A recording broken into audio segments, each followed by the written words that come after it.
Assalamualaikum warahmatullahi wabarakatuh. Apa kabar sahabat channel Tauhidullah? Semoga Allah senantiasa memberi kesehatan dan umur yang panjang untuk senantiasa bertakwa kepadanya.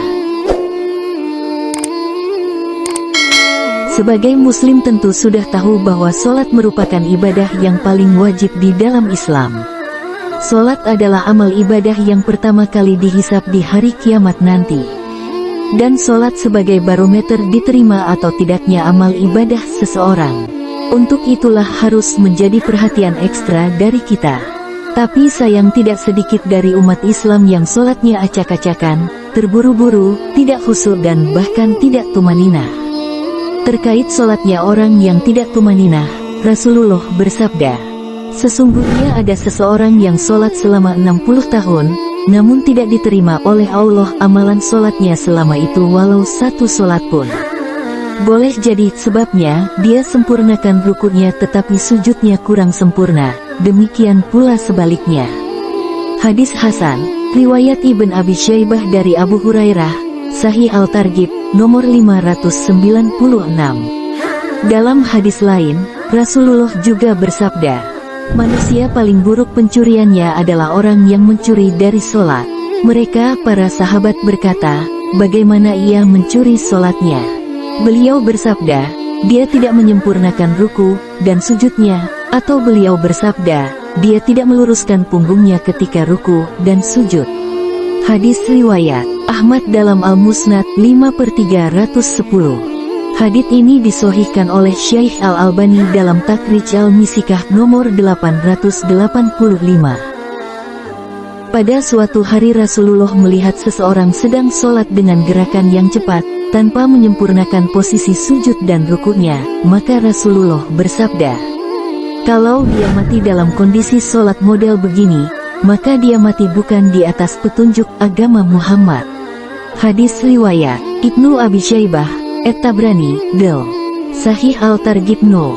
528.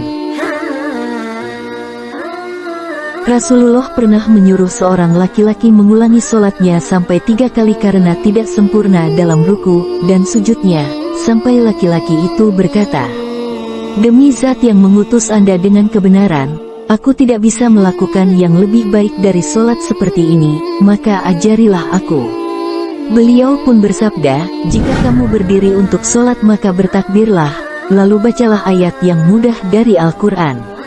Kemudian ruku, lah hingga benar-benar tumaninah tenang, mapan, dalam ruku, lalu bangkitlah dari ruku, hingga kamu berdiri tegak lurus kemudian sujudlah sampai engkau tumaninah dalam sujud. Lalu angkat kepalamu untuk duduk hingga tumaninah dalam keadaan dudukmu. Kemudian lakukanlah semua itu di seluruh sholat rakaatmu. Hadis riwayat Al-Bukhari dan Muslim.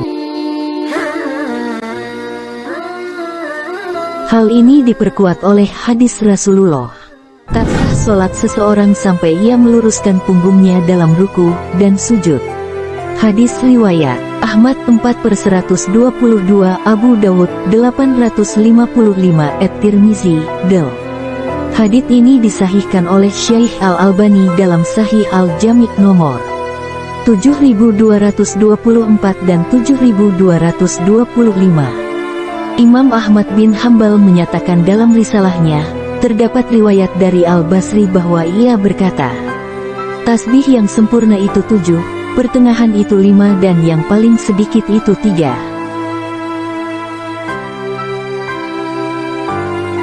Ayo, kita laksanakan salat dengan sebaik-baiknya. Karena ketika kita sholat sejatinya kita sedang bermunajat dengan Allah Ta'ala. Jangan sampai kita sholat dari kecil hingga tua 60 tahun, sholatnya acak-acakan, seperti ayam yang sedang mematuk makanannya. Kalau demikian halnya kita akan menjadi orang yang merugi. Nauzubillahi min zalik. Dan tentu saja kita harus rajin-rajin belajar tentang sholat yang baik sesuai tuntunan sunnah Rasulullah.